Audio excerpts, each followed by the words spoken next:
स्वागत है India public खबर में और मैं हूं अर्जिता। वक्त हो चुका है प्राइम टाइम बुलेटिन का, तो चलिए नजर डालते हैं इस वक्त के यूपी की बड़ी खबरों पर। अयोध्या के कनौसा कॉन्वेंट गर्ल्स इंटर कॉलेज की हाई स्कूल की छात्रा निष्ठा यादव ने जिले में टॉप किया है। बता दें कि निष्ठा यादव को हाई स्कूल में 96% अंक हासिल हुए हैं।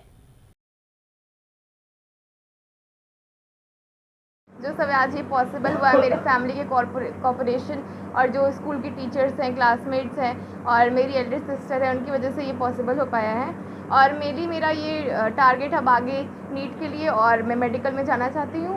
और आगे के लिए बच्चों को ये मेरा कहना है कि जो भी आप करें फोकस्ड रह के स्टडी करें और कोई भी डिस्ट्रैक्शन ना हो जितने भी टाइम आप कर रहे हैं। और अगर कोई प्रॉब्लम फेस करते हैं तो अपने फैमिली के कोऑपरेशन से या टीचर्स के गाइड से उसको ओवरकम करें और आगे चल के सक्सेस को अचीव करें। वहीं हापुड़ में केंद्र सरकार द्वारा लाई गई सेना भर्ती स्कीम अग्निपथ का जोरदार विरोध हो रहा है। वहीं अब इस मामले में राजनीतिक दल भी कूद गए हैं। राष्ट्रीय लोक दल के अध्यक्ष जयंत चौधरी के आह्वान पर कार्यकर्ताओं ने कलेक्ट्रेट जाकर राष्ट्रपति के नाम संबोधित ज्ञापन जिलाधिकारी को सौंपा, जिसमें मांग की गई कि केंद्र सरकार अग्निपथ योजना को तुरंत वापस ले। ये योजना युवाओं के भविष्य के साथ खिलवाड़ है।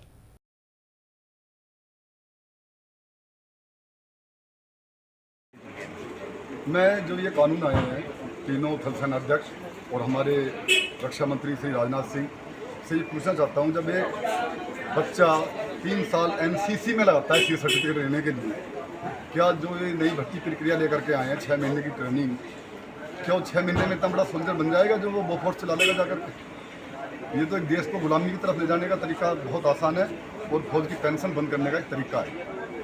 जो बच्चा एनसीसी में सी सर्टिफिकेट हासिल करने के लिए 3 साल मेहनत करता है और तो वही उसे सीधा ले लो, ट्रेनिंग की जरूरत ही नहीं है। एनसीसी वाले बच्चों को ले लो सबको, जिसमें 4 साल की भर्ती के लिए नौजवानों के लिए रहेगा, जो कि पूर्ण रूप से गलत है। अगर 4-4 साल नौजवान नौकरी करेंगे तो कितने साल कमाएंगे और कितने साल खाएंगे और कितने साल वो अपने बच्चों की परवरिश कर सकते हैं। पहले एक आर्मी और ऑफिसर्स के लिए और सारी जो भी बेल्ट सर्विसेज हैं उनको एक बहुत सम्मान दिया जाता था। लोग लड़के नई तरीके की तैयारी भी करते हैं और वो जब सम्मान नहीं रह पाएगा तो फिर जीवन कैसे जिया जाएगा। केंद्र सरकार की सेना भर्ती को लेकर लाई गई अग्निपथ योजना का जमकर विरोध हो रहा है। अलीगढ़, बलिया, अमेठी, अमरोहा, बरेली, बुलंदशहर, जालौन और कासगंज में अग्निपथ योजना का जमकर विरोध किया गया। जहां अलीगढ़ में पुलिस ने फ्लैग मार्च किया तो वहीं बलिया में योजना के विरोध में पुलिस ने 300 अज्ञात लोगों पर उपद्रव करने के मामले में मुकदमा दर्ज किया गया है। वहीं 109 आरोपियों को गिरफ्तार कर जेल भेजा गया है। बलिया में 2 महीने के लिए धारा 144 लागू की गई है। अमेठी में केंद्र सरकार की अग्निपथ योजना के विरोध में आम आदमी पार्टी ने सड़कों पर उतरकर प्रदर्शन किया। अमरोहा में अग्निपथ योजना को लेकर रालोद ने प्रदर्शन किया और जिलाधिकारी को राष्ट्रपति को संबोधित ज्ञापन सौंपा। बरेली में युवाओं ने जमकर प्रदर्शन किया। साथ ही नेशनल हाईवे पर गाड़ियों को रोकने की भी कोशिश की गई, जहां पुलिस ने युवाओं को समझा बुझाकर शांत कराया। वहीं बुलंदशहर में विरोध प्रदर्शन किया गया, जहां रालोद के जिलाध्यक्ष के नेतृत्व में राष्ट्रपति को संबोधित ज्ञापन सौंपा गया। साथ ही जालौन में उपद्रव को देखते हुए रेलवे स्टेशन की सुरक्षा बढ़ाई गई। कासगंज की बात की जाए तो यहां भी विरोध प्रदर्शन को देखते हुए प्रशासन काफी अलर्ट मोड पर रहा। आर्मी की तैयारी कर रहे युवाओं से पुलिस ने संवाद किया। साथ ही कोचिंग सेंटर के कई छात्रों ने विरोध मार्च निकाला और राष्ट्रपति को संबोधित ज्ञापन सौंपा।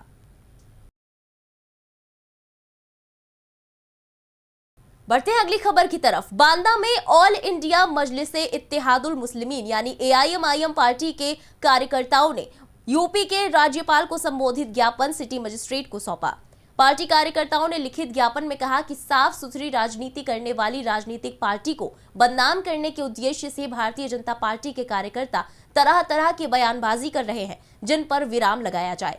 आपको बता दें कि all India Majlise Ittehadul Muslimeen party के कार्यकर्ताओं ने सिटी मजिस्ट्रेट को ज्ञापन सौंपते हुए बीजेपी की पूर्व प्रवक्ता नूपुर शर्मा और नवीन जिंदल के खिलाफ कार्रवाई की मांग की है। हमने अभी हाल ही में आपने देखा कि जिस तरीके से भारतीय जनता पार्टी की प्रवक्ता नूपुर शर्मा व नवीन जिंदल के द्वारा हमारे नबी करीम पैगंबर नबी सल्लल्लाहु अलैहि वसल्लम के ऊपर जिस तरीके से अमर्यादित टिप्पणी कर मुस्लिम समाज की भावनाओं को ठेस पहुंचाई है, जिसको लेकर पूरे देश में आक्रोश व्याप्त है। AIMM के द्वारा जो है कि आज ज्ञापन दिया गया है। इनका जो है कि पूर्व में भाजपा प्रवक्ता नुपुर शर्मा के बयानों को लेकर के था। उसको लेकर जो है कि इनके नेता ओवैसी 3 ओवैसी के विरुद्ध जो मुकदमे दर्ज हुए हैं उसको वापस लेने और इनके द्वारा जो है पार्टी को बदनाम न किए जाने हेतु जो है ये ज्ञापन दिया गया। आजमगढ़ में लोकसभा उपचुनाव को लेकर आजम खान ने धर्मेंद्र यादव के समर्थन में जनसभा की और सपा प्रत्याशी को वोट देने की अपील की। उन्होंने कहा कि बीजेपी का मुकाबला कोई मजबूत शख्स ही कर सकता है और अखिलेश यादव मजबूती के साथ बीजेपी से लड़ रहे हैं। वहीं भारतीय जनता पार्टी के प्रत्याशी दिनेश लाल यादव निरहुआ के समर्थन में भाजपा प्रदेश अध्यक्ष स्वतंत्र देव सिंह ने मेहनगर के रानीपुर रजमो में और विधानसभा गोपालपुर में विशाल जनसभा को संबोधित किया। उन्होंने कहा कि आजमगढ़ दत्तात्रेय, दुर्वासा और चंद्रमा ऋषि की तपोस्थली रहा है, लेकिन सपा शासन में आजमगढ़ की पहचान आतंकियों, गुंडों, माफियाओं के नाम से होने लगी थी।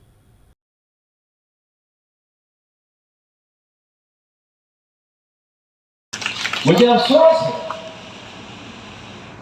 और मुझे शर्म भी आती है कि ये मेरा वतन है। मेरे अजदाद ने 1947 में इसने अपना वतन माना था, पसंद किया था। आप नहीं जा सकते थे पाकिस्तान क्योंकि आप मुसलमान नहीं थे। हम जा सकते मगर हम नहीं गए। हमने अपने बुजुर्गों की कब्रें, उनके मज़ार, उनकी खानकाहें नहीं छोड़ी। हमने बापू का देश नहीं छोड़ा। हमने डॉक्टर राम मनोहर लोहिया की जमीन को नहीं छोड़ा। हमने मौलाना मोहम्मद अली जौहर के रामपुर को नहीं छोड़ा। इसलिए कि ये हमारा वतन था, वतन है। चलिए ठीक है, आदरणीय मुलायम सिंह जी, अखिलेश जी अब दूसरे परिवार के एक व्यक्ति को भेज दिया। जैसे लगता है यहाँ कोई यादव कार्यकर्ता ही उनके पास नहीं है। हमें इस बार के चुनाव में ऐसा लगता है, उपचुनाव में, कि जनता जनार्दन का पूर्ण आशीर्वाद निरहुआ के साथ है और आदरणीय मोदी योगी जी के जो विकास कार्य है उसको जनता जनार्दन स्वीकार कर रही है। रुक करते हैं अगली खबर की तरफ, जहां चंदौली के सदर थाना क्षेत्र के नेगुरा गांव की बड़ी नहर में एक 8 साल का बच्चा डूब गया, जिसे ग्रामीणों ने 3 घंटे की कड़ी मेहनत के बाद निकाला, लेकिन चिकित्सकों ने बच्चे को मृत घोषित कर दिया। बता दें कि बच्चा दोस्तों के साथ नहाने गया था, जहां वो गहरे पानी में डूब गया। रामपुर के डूंगरपुर बिजली घर पर तैनात संविदा कर्मी आरिफ की पोल पर काम करते वक्त करंट लगने से मौत हो गई। वहीं हादसे की सूचना मिलते ही परिवार में कोहराम मच गया। बता दें कि परिजनों ने डूंगरपुर बिजली घर के जेई राहुल रंजन पर हत्या का आरोप लगाया है। बड़ी बात यह है कि पिछले 1 महीने में 2 लाइनमैनों की यहां मौत हो चुकी है।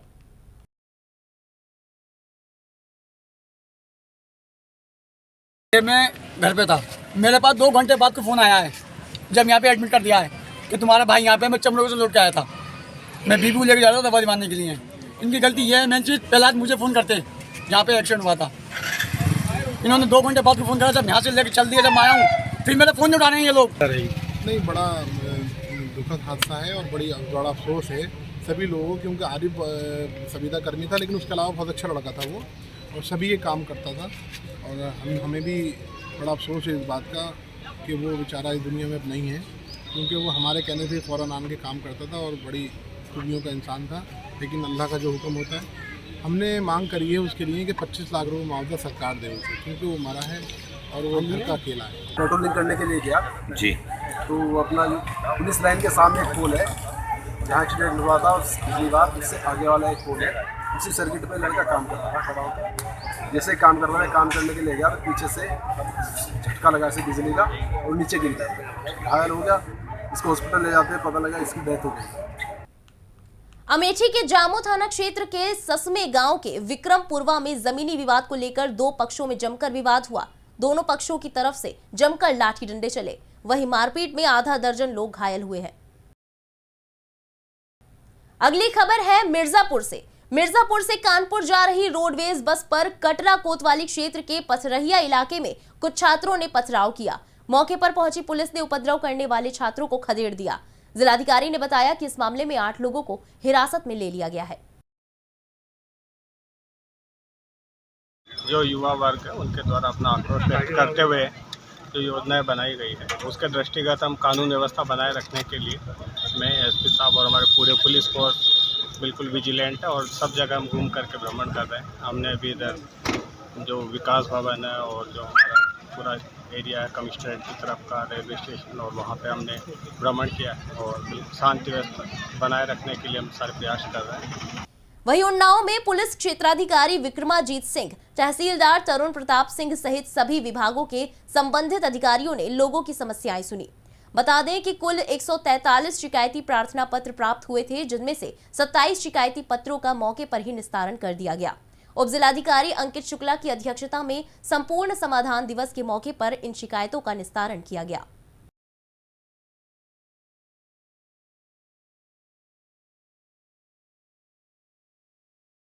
बुलंदशहर में मुख्यमंत्री सामूहिक विवाह योजना के अंतर्गत निरंकुश हॉल में सामूहिक विवाह का भव्य कार्यक्रम आयोजित किया गया। एक ही छत के नीचे निकाह और फेरों की रस्म अदायगी की गई। इस अवसर पर जिलाधिकारी चंद्र प्रकाश सिंह, एसएसपी श्लोक कुमार, भाजपा सदर विधायक प्रदीप चौधरी, सिकंदराबाद विधायक लक्ष्मी राज और सियाना विधायक देवेंद्र लोधी मौजूद रहे।